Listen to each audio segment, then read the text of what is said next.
A car is moving with uniform velocity of 10 meter per second. After t is equal to 5 seconds, brakes are applied to produce constant retardation. And car complete comes to rest at t is equal to 10 second. Position time graph पूछ रहे हैं. तो पहले तो constant velocity से चल रही है, तो position time graph straight line passing through region होगा और उसकी स्लोप 10 मीटर पर सेकेंड होगी. ठीक. और उसके बाद फिर आपने ब्रेक लगाए हैं, अगले 5 सेकेंड में, सॉरी अगले 10 सेकेंड में आपने उसको रोक दिया. ऐसे है शायद situation. Comes to rest at T is equal to 10 second. 10 second पे वो रुक गई है. ठीक है. तो 5 सेकेंड तक कांस्टेंट वेलोसिटी से ट्रेवल किया उसने, फिर अगले 5 सेकेंड तक रिटार्डेशन हुआ है और वो रुक गई है, और 15 सेकेंड तक का ग्राफ बनाना है आपको. तो रिटार्डेशन अब आपको दिखाना है कि वेलोसिटी कैसे कम हो रही है. तो इसमें कोई भी आंसर ढंग का नहीं है. होना कैसे चाहिए मैं अलग से बना के आपको दिखाता हूँ, तब आपको एकदम क्लियर होगा. इधर टाइम है और इस तरफ पोजीशन है. तो पहले कांस्टेंट वेलोसिटी से चल रही होगी 5 सेकंड तक, ग्राफ ऐसे रहेगा. फिर अगले 5 सेकंड तक जो है वो सिचुएशन ये रहेगी कि इसकी वेलोसिटी धीरे धीरे कम होती जाएगी और ये रेस्ट में आ जाएगी. तो ये कुछ ऐसा दिखेगा, ये ऐसा दिखेगा. मतलब इस पॉइंट पे स्लोप को आप डिफरेंशिएट नहीं कर पाओगे. ठीक है. पहले पार्ट की जो फाइनल वेलोसिटी होगी वही अगले पार्ट के लिए इनिशियल वेलोसिटी काम करेगी. कुछ इस तरह की सिचुएशन रहेगी. और यहाँ पे उसकी स्लोप जो है वो जीरो हो जाएगी, मतलब वो रेस्ट में आ जाएगी. और उसके बाद फिर क्या होगा, उसके बाद जो अगला पार्ट है वो रेस्ट में ही बना रहेगा, अगले 5 सेकंड तक वो रेस्ट में ही रहेगी. तो इस तरह से ग्राफ इसका बनना चाहिए. पहले 5 सेकंड का ग्राफ ये होना चाहिए, फिर अगले 5 सेकंड का ग्राफ ये होना चाहिए, और लास्ट 5 सेकंड का ग्राफ ये होना चाहिए. इस तरह से आपको ग्राफ इसमें मैच करना चाहिए. तो इसमें अगर हम बेस्ट आंसर मारें, बेस्ट, तो जैसे ए दिख रहा है वैसा ही मुझे सी दिख रहा है. मुझे ए और सी में कोई डिफरेंस ही नज़र नहीं आ रहा है. क्या आपको नज़र आ रहा है? जैसा ए दिख रहा है मुझे वैसा ही सी दिख रहा है. ओके, डिफरेंस है पोजीशन का. ठीक है. तो पोजीशन की वैल्यू भी कैलकुलेट कर लेते हैं, वरना ए और सी में से कोई एक आंसर जाने वाला है. ठीक है. पोजीशन की वैल्यू कैलकुलेट कर लेते हैं. तो पहले 5 सेकंड तक वो 10 की स्पीड से चली है, यानी पहले 5 सेकंड में उसकी पोजीशन 50 मीटर होगी. ठीक. फिर अगले 5 सेकंड में उसने ब्रेक मार के रोक दिया, तो वेलोसिटी थी 10 मीटर पर सेकंड, ये इनिशियल मानी जाएगी. फाइनल मानी जाएगी आपकी 0, और टाइम इंटरवल जो है वो 5 सेकंड का है. तो हमें ये निकालना है कितना ट्रेवल करेगा. तो हम पहले रिटार्डेशन निकाल लेते हैं. तो v is equal to U plus A T, V is equal to U plus A T. तो रिटार्डेशन जो है वो 2 मीटर पर सेकंड स्क्वायर का आ जाएगा, -2 मीटर पर सेकंड स्क्वायर, मतलब रिटार्डेशन है. अब हम ये डिस्टेंस निकाल लेते हैं कि ये कितना डिस्टेंस और ट्रेवल करी है इसने ये. तो स्टॉपिंग डिस्टेंस का फॉर्मूला लगा के निकाल सकते हो, वी स्क्वायर अपॉन 2a या यू स्क्वायर अपॉन 2a का. वही लगा लेते हैं. यू स्क्वायर कितना हो जाएगा, 100 अपॉन 2 इंटू 2 करेंगे तो ये 75, सॉरी 100 अपॉन 4 मतलब 25 हो जाएगा ये. तो ये 25 मीटर डिस्टेंस और ट्रेवल करेगा रुकते रुकते. तो ये टोटल जो पोजीशन होगी वो 75 मीटर वाली हो जाएगी इसकी. तो कौन सा आंसर मैच करेगा इन सब में, कौन सा आंसर बेस्ट है, तो वो आंसर मैच करेगा आपका ए पार्ट. ए पार्ट इसलिए मैच कर रहा है कि क्योंकि वैल्यूज ठीक हैं. ठीक है. और रिटार्डेशन जैसा दिख रहा है, बट ये कर्व थोड़ा ऐसा नहीं है. ये जो कर्व है वो थोड़ा ऐसा नहीं होना चाहिए, वो होना चाहिए एग्जैक्टली इस तरह का कर्व होना चाहिए वो. तो बेस्ट आंसर क्या मारेंगे हम, ए पार्ट. नेक्स्ट क्वेश्चन करते हैं. उसमें कह रहे हैं initially car A is 10.5 metre ahead, सही है, ऑफ कार बी, सही है. Both stars moving at time T equal to 0 in the same direction. अगर हम यहाँ ड्रॉ करें तो कुछ इस तरह की सिचुएशन रहेगी.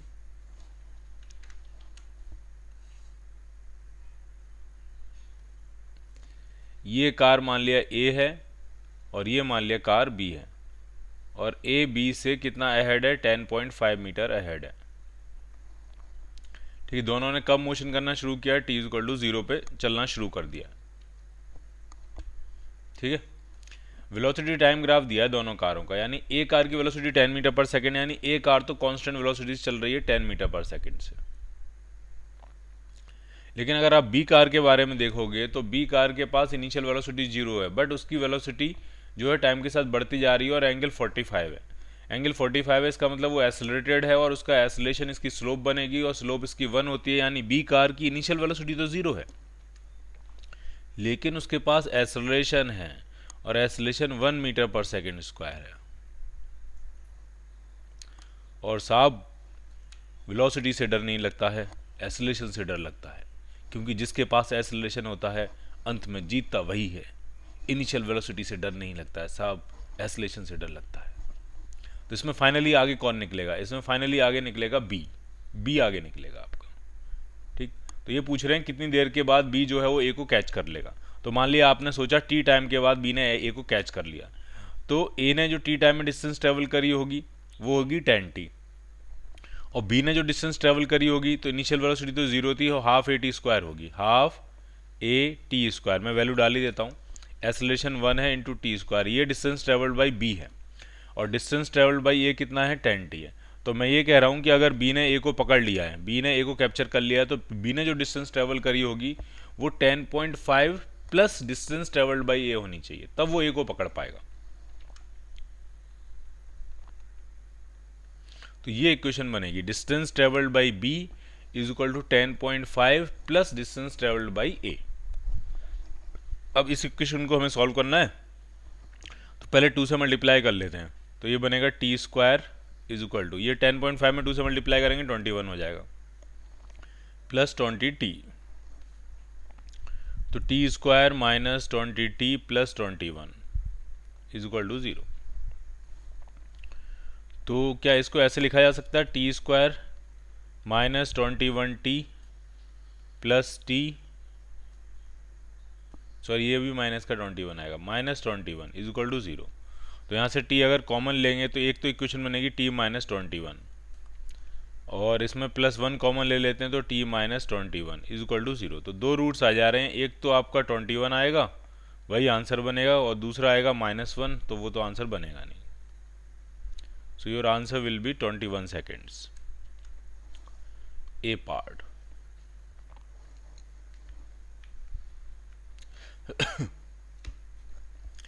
Next question, a ball is dropped vertically from a height d above the ground, d height से आप गिरा रहे हो और it hits the ground and bounces vertically to a height d/2, ठीक है, यानी इन इलास्टिक कोलिजन होगा। बॉल को आपने कितनी हाइट से गिराया है, d हाइट से गिराया है, लेकिन रिबाउंड करे कितनी हाइट तक आई है, d/2 तक आई है, ये सिचुएशन है।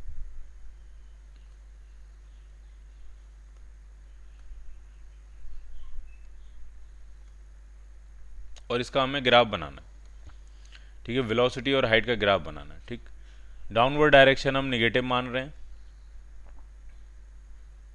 Upward direction positive, downward direction negative, और ये आपका रेफरेंस है हाइट के लिए। ठीक, तो सबसे पहली लोकेशन क्या होगी, सबसे पहली लोकेशन होगी वेलोसिटी तो होगी 0 और हाइट होगी d, तो वेलोसिटी और 0 हाइट होगी d, जैसे कि यहाँ पे वेलोसिटी 0 हाइट होगी d, वेलोसिटी 0 हाइट होगी d, वेलोसिटी 0 हाइट होगी d, वेलोसिटी 0 हाइट होगी d। तो ये पहला पॉइंट होगा, ये इनिशियल पॉइंट होगा। उसके बाद जैसे जैसे ही नीचे गिरता जाएगा हाइट तो कम होती जाएगी, लेकिन वेलोसिटी निगेटिव में बढ़ेगी। तो वेलोसिटी यहाँ निगेटिव में बढ़ रही है, यहाँ तो ये एरो ही उल्टा है और यहाँ भी एरो उल्टा है, तो यहाँ निगेटिव में वेलोसिटी बढ़ती जाएगी। ठीक है, इस पॉइंट से हम धीरे धीरे इस तरह बढ़ते जाएंगे। ठीक, वेलोसिटी निगेटिव में बढ़ेगी और d हाइट गिरने के बाद वेलोसिटी होगी √2gd, 2gh होती है वैसी 2gd, बट होगी निगेटिव में। ठीक, अचानक से फिर क्या होगा, जैसे ही ये हिट करके रिबाउंड करेगा अचानक से वेलोसिटी उतनी तो नहीं रहेगी, थोड़ा कम होगी क्योंकि लॉस हुआ एनर्जी का, बट पॉजिटिव हो जाएगी। तो अचानक से ये ग्राफ जो है वो जंप करके, यहाँ से जंप करके अचानक से कैसी वेलोसिटी दे देगा, पॉजिटिव, थोड़ा कम होगी। उसके बाद क्या होगा कि जैसे जैसे ये ऊपर जाता जाएगा वेलोसिटी कम होती जाएगी और हाइट बढ़ती जाएगी, वेलोसिटी कम होती जाएगी, हाइट बढ़ती जाएगी। तो जैसे जैसे ऊपर की तरफ बढ़ेगा मतलब हाइट बढ़ेगी, वेलोसिटी कम होगी। तो ये वाला आपका ए पार्ट आंसर मैच करेगा, परफेक्ट। ठीक है, इसमें तो एरो ही उल्टा था, इसमें भी एरो उल्टा था, और एरो तो इसमें भी उल्टा है। ठीक है, बाकी तो तीनों वैसे ही गलत हैं।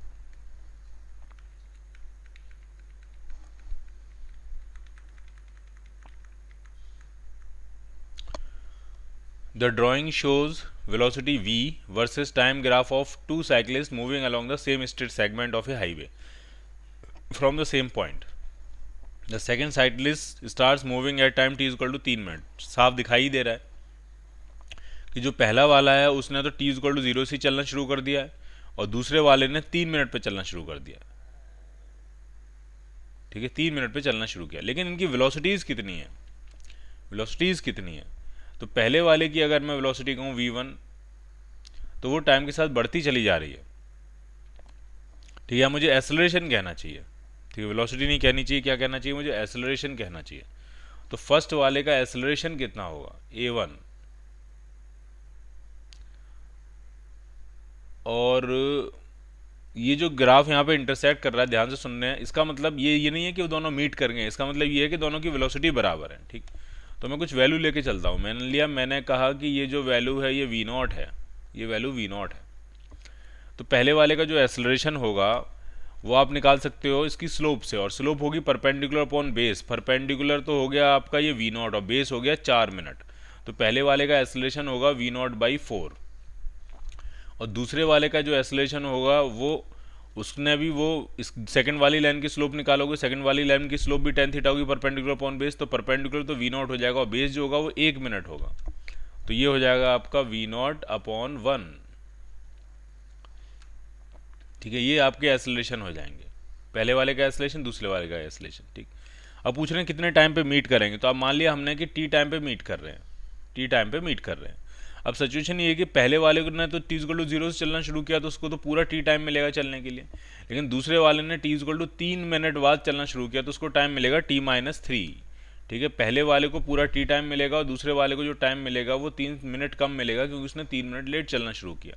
लेकिन दोनों अगर मीट सेम पॉइंट से चलना शुरू कर रहे हैं और सेम पॉइंट पे मीट करना चाह रहे हैं, तो दोनों का डिस्प्लेसमेंट सेम होगा, यानी half a1 t square must be equal to half a2 t-3 का स्क्वायर। ये इक्वेशन बनेगी।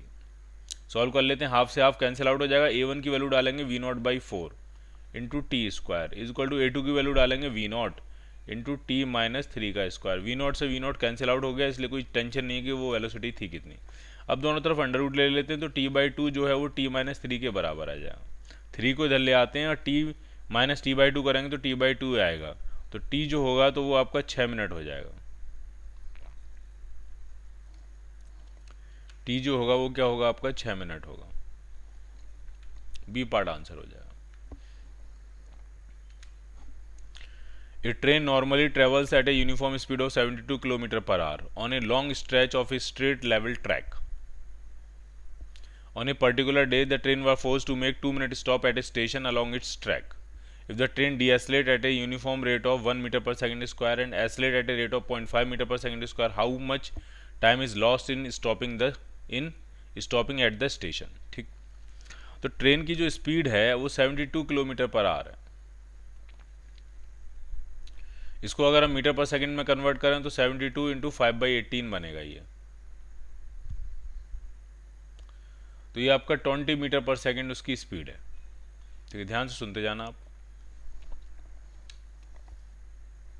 ये मान लिया कोई स्टेशन है और ट्रेन यहाँ से 20 मीटर पर सेकंड की स्पीड से निकल जाती थी, कोई टेंशन नहीं थी, लेकिन अब ट्रेन से कहा गया नहीं भाई रुकना है।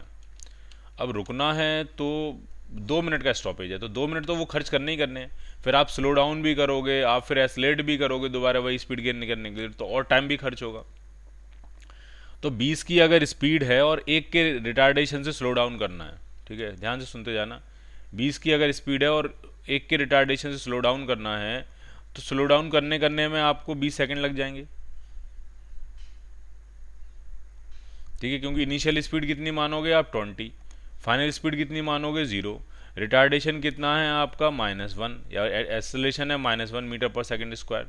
तो जब आप इसमें v = u+80 लगाओगे तो इस यहाँ से टाइम 20 सेकंड तो ये रुकने में खर्च कर देगा ये।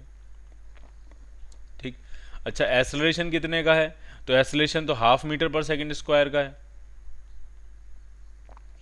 तो एक्सेलरेट करने में कितना टाइम खर्च करेगा, तो एक्सेलरेट करने में 40 सेकंड खर्च हो जाने वाले हैं। यानी इस तरह से अगर हम देखेंगे तो 2 मिनट तो वो हैं ही सीधे सीधे, और एक्सेलरेट करने में 40 सेकंड और रुकने में 20 सेकंड। लेकिन अगर ये नहीं रुकता और उसी डिस्टेंस को बिना रुके 20 की स्पीड से क्रॉस करता तो 10 सेकंड ही लगते बस। और अगर ये नहीं रुकता और उसी डिस्टेंस को 20 की स्पीड से कवर करता, जब एसलेट करने की बात कर रहे हैं तो उसमें सिर्फ 20 सेकंड लगते, आधा ही टाइम लगता। कैसे आधा टाइम लगता वो मैं एक के लिए जस्टिफाई करके आपको दिखा देता हूँ। स्टॉपिंग डिस्टेंस कितनी होगी, तो हो जाएगी u² / 2a, तो u² हो जाएगा 400/2a। ए कितना है, एसलेशन कितना है, 1 का है, तो स्टॉपिंग डिस्टेंस जो आपकी आ रही है 20 मीटर आ रही है।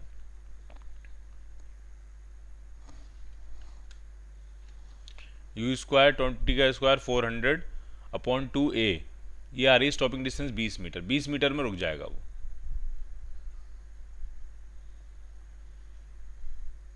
ठीक है, कितने टाइम में रुक जाएगा ये, 20 मीटर में रुक जाएगा ये।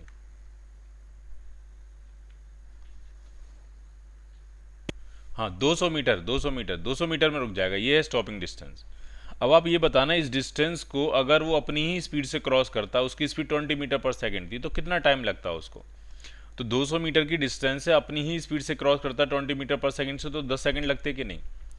यानी जिस स्पीड, जिस डिस्टेंस को ट्रैवल, रुकने के चक्कर में जिस डिस्टेंस को ट्रैवल करने में उसने 20 सेकंड लगाए, अगर वो अपनी स्पीड से निकल जाता है वहाँ से ट्रेन निकल जाती है अपनी ही स्पीड से, तो 10 सेकंड लगते। तो 20 सेकंड में रुकी है, तो 10 सेकंड का उसको लॉस हुआ यहाँ। इसी तरह से एसलेट करने के चक्कर में जिस डिस्टेंस को ट्रैवल करने में उसने 40 सेकंड लगाए हैं, अगर वो अपनी स्पीड से निकल रही होती, तो उसी डिस्टेंस को ट्रैवल करने में सिर्फ 20 सेकंड लगते, तो 20 सेकंड का लॉस यहाँ हुआ। तो टोटल टाइम का लॉस कितना हुआ, तो 2 मिनट तो वो हो गए सीधे सीधे, ठीक है, प्लस 10 सेकंड का लॉस रुकने में और 20 सेकंड का लॉस एसलेट करने में, यानी 2 मिनट्स 30 सेकंड का लॉस होगा। सो your answer will B 2 minutes 30 seconds.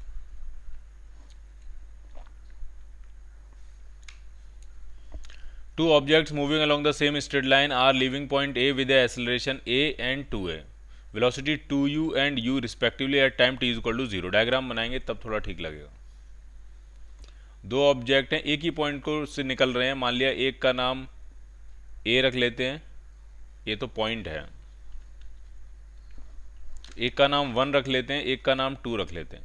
1 की वेलोसिटी है 2u और एक्सेलरेशन है a, और 2 की वेलोसिटी है u और एक्सेलरेशन है 2a। और साहब एक्सेलरेशन से डर लगता है, वेलोसिटी से डर नहीं लगता। The distance moved by the object with respect two point a when one object overtakes the other. ठीक है, तो आगे कौन भाग जाएगा, ऑब्वियसली पहले 1 वाला आगे भाग जाएगा।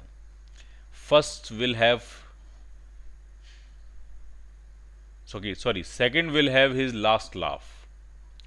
आखिरी में तो 2 ही जीतना है, क्योंकि डर किससे लगता है, एक्सेलरेशन से लगता है। ठीक है, तो आखिरी में कौन जीतेगा, आखिरी में आपका सेकंड वाला ही जीतेगा। तो ये पूछ रहे हैं ये डिस्टेंस कितनी ट्रेवल कर लेंगे जब ये ओवरटेक करेंगे एक दूसरे को। ठीक, तो मान लिया इन्होंने s डिस्टेंस ट्रेवल करी है जब ये एक दूसरे को ओवरटेक कर रहे हैं, और t टाइम लगाया है। ठीक है, s डिस्टेंस ट्रेवल करिए, t टाइम लगाया है, तो हम चलो पहले टाइम फाइंड कर लेते हैं। ठीक है, तो पहले ने अगर s डिस्टेंस ट्रेवल करी तो s किसके बराबर होगा, पहले वाले के लिए तो 2ut प्लस हाफ a_t², और दूसरे वाले के लिए यही डिस्टेंस किसके बराबर होगी, ut plus half into 2a into t², ये बनेगा। तो जरा इसको सॉल्व करते हैं, देखते हैं कितना आएगा। तो ये ut है, ये 2ut है, तो ut माइनस 2u2 करेंगे तो यहाँ ut आ जाएगा, इज इक्वल टू ये हाफ a_t² है, ये 2 टाइम्स हाफ a_t² है, तो इसको इधर ला के माइनस करेंगे तो हाफ a_t² बचेगा आपका। तो एक t से एक t क्या हो जाएगा, cancel out.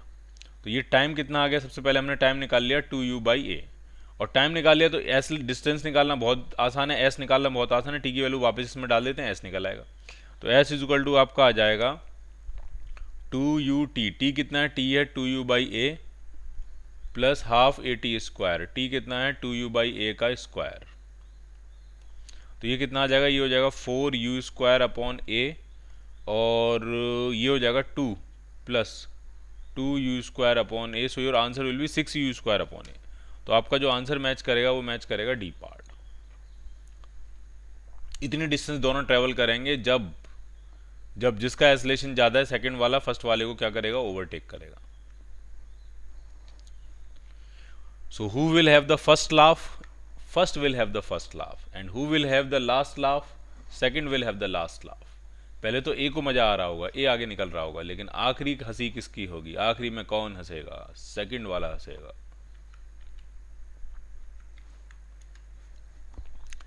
The speed v of a car moving on a straight road changes according to the equation v square is equal to a plus B X. ठीक है, v square is equal to a plus B X, ये equation दी है आपको।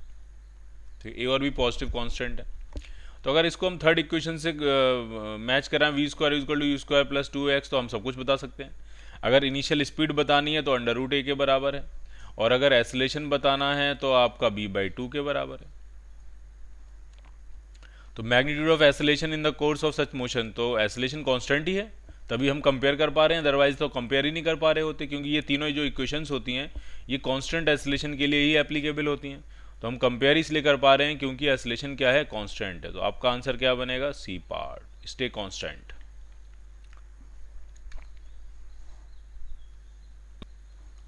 When two bodies move uniformly towards each other, the distance between them diminishes by 16 metre every 10 second. ठीक है, जब दो बॉडीज एक दूसरे की तरफ मूव कर रही हैं u1 से, और ये मूव कर रही है u2 से, लेट से, तो इनके बीच की डिस्टेंस पर सेकंड कितना ट्रेवल, अगर मान लिया 3 मीटर पर सेकंड से 5 मीटर पर सेकंड से मूव कर रही, तो ये हर सेकंड में 3 मीटर आ जाएगी, ये 5 मीटर आ जाएगी, तो इनका जो सम होगा उस रेट से डिस्टेंस डिक्रीज करेगी। तो डिस्टेंस किस रेट से डिक्रीज करेगी, वो होगा u1 प्लस u2, और वो दिया 16 metre every 10 second, so it is 1.6 metre पर second. This is the relative speed of approach. They are approaching each other with a speed of 1.6 metres पर second. If body is moving with velocity of the same magnitude and in the same direction as before, the distance between them will decrease if bodies move with velocities of the same magnitude and in the same direction. Okay, अब situation ये है कि अपने पुराने magnitude से ही move कर रही है, लेकिन डायरेक्शन अब सेम है, ये u1 से जा रही है और ये इधर u2 से जा रही है, और कह रहे हैं अब भी डिस्टेंस डिक्रीज कर रही है, मतलब u1 बड़ा होगा, यस u1 बड़ा होगा, और अब जो डिस्टेंस डिक्रीज कर रही है वो 3 मीटर एवरी 5 सेकेंड। तो अब डिस्टेंस किस रेट से डिक्रीज करेगी, तो वो होगा u1 माइनस u2, क्योंकि u1 तो डिस्टेंस को कम करने की कोशिश कर रहा है, तो वो तो ठीक ही काम कर रहा है, लेकिन u2 दूर भाग रहा है, तो u2 हम माइनस कर दे रहे हैं। तो अब ये इस रेट से डिस्टेंस डिक्रीज करेगी, और वो आ रही है 3 मीटर एवरी 5 सेकेंड, तो 3/5 मतलब 0.6 मीटर पर सेकेंड। और आपसे पूछ रहे हैं दोनों बॉडीज की वेलोसिटी बतानी, तो बहुत ही आसान है, दोनों इक्वेशंस को ऐड कर दो, u2 से u2 कट गया, 2u1 आ गया, 2u1 आ गया आपका 2.2 मीटर पर सेकेंड। सो u1 कितना आएगा आपका 1.1 मीटर पर सेकेंड। u1 आपको पता लग गया, u1 की वैल्यू वापस से इसी किसी भी इक्वेशन में डाल देते हैं तो u2 मिल जाएगा आपको। तो यू अगर पहली वाली इक्वेशन में डालेंगे तो u2 आपका आ जाएगा 0.5 मीटर्स पर second. So it is 1.1, it is 0.5, so your answer will be B part. A particle is thrown upward from ground, it experiences a constant air resistance force which can produce a retardation of 2 metre पर second. Time of ascent पूछ रहे हैं कितना होगा, time, अच्छा ratio पूछ रहे हैं टाइम ऑफ असेंट और टाइम ऑफ डिसेंट का, ठीक बना लेते हैं, आसान है।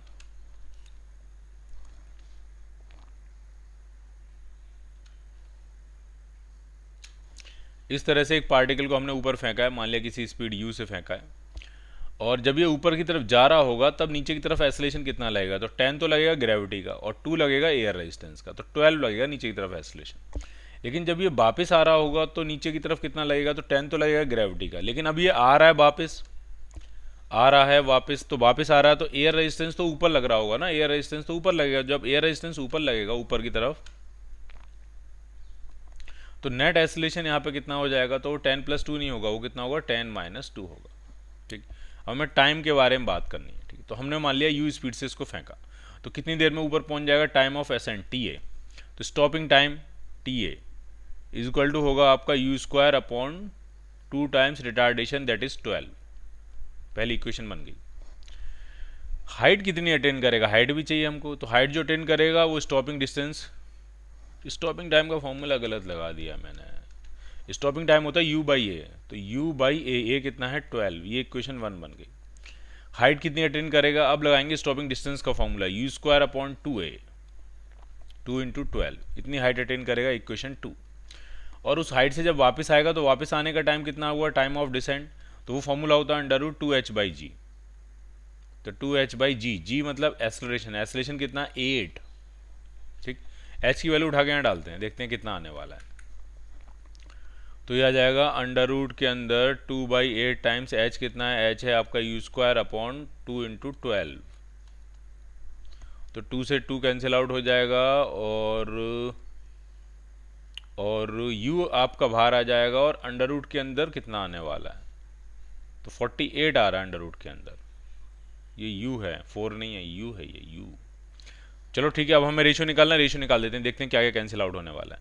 Time of ascent upon time of descent, ये हमें निकालना है। तो ये आएगा u अपॉन 12, और ये हो जाएगा u upon under root 48। Under root 48 को हम ऐसा कर सकते हैं, अगर 4 मैं कॉमन लेना चाहूँ, 16 कॉमन लेता हूँ, 16 कॉमन लेंगे तो 4 बाहर आ जाएगा और अंडर रूट के अंदर 3 रह जाएगा, और 16 4 से कैंसिल करेंगे 12 को, तो 3 टाइम्स u से u कैंसिल आउट हो जाएगा। तो ये आपका आंसर 1/√3 आ रहा है। 1/√3 तो आंसर ही नहीं है, तो हमने कहीं गड़बड़ कर दी। फिर एक बार चेक कर लेते हैं। फिर टाइम ऑफ असेंट u से आपने फेंका, g का रिटार्डेशन है और एयर फ्रिक्शन भी नीचे लगेगा 2 का, तो ये 12 हो जाएगा, u/12 हो जाएगा। ठीक है, हाइट कितनी होगी, u² अपॉन 2g, ये हाइट हो जाएगी। टाइम ऑफ डिसेंट का फॉर्मूला होता है √2h/g, 2h/g में वो नीचे आ जाएगा, 2h/g कितना होगा, g तो होगा आपका 8, 2/8 h की वैल्यू हमने यहाँ डाली, u² अपॉन 2 × 12, इस 2 से 2 कैंसिल आउट हो जाएगा, 12 4 जा 40। ओ यहाँ गड़बड़ कर दी है हमने, 12 × 8 है भाई, ये 96 बनेगा। ये समझ में आ गया होगा जब मैं कैलकुलेशन कर रहा हूँ, अगर आपके दिमाग आँख कान ना खुले होंगे तो 96 आएगा ये। तो यहाँ कितना आ जाएगा, 96। अब आप कर लेना खुद से, आपको एक आंसर मिल जाएगा। ठीक, सॉल्व कर लेना, आप आ जाएगा आंसर।